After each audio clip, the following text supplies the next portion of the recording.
Parliament ఆవరణలో గాయపడ్డ MP Pratap Chandra సారంగిపై ఆసక్తికరమైన చర్చలు సాగుతున్నాయి.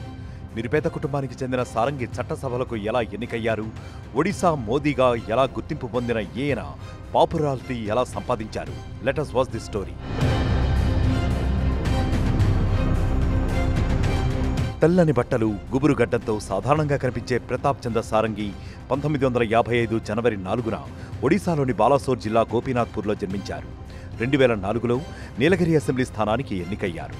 2019లో బాలాసోర్ లోక్సభ స్థానం నుంచి ఎన్నికయ్యారు. బీజేపీలో క్రియాశీలకంగా పనిచేసిన ఆయన సోషల్ మీడియాలో బాగా పాపులర్ అయ్యారు.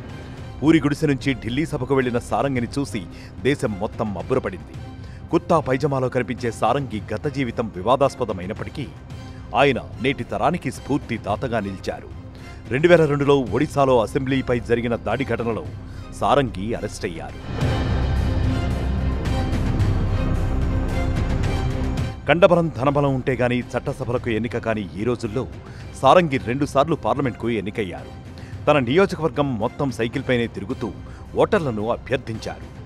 అసెంబ్లీ సమావేశాలకు రావడానికి భువనేశ్వర్ రోడ్లపై నడుస్తూ సైకిల్ తొక్కుతూ ఆదర్శవంతమైన ప్రజాప్రతినిధిగా గుర్తింపు పొందారు.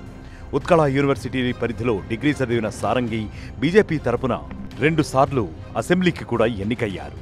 ఒంటరైన తన తల్లిని చూసుకోవడానికి తల్లి దగ్గరే ఉంటూ సామాజిక కార్యక్రమాల వైపు మొగ్గు చూపారు.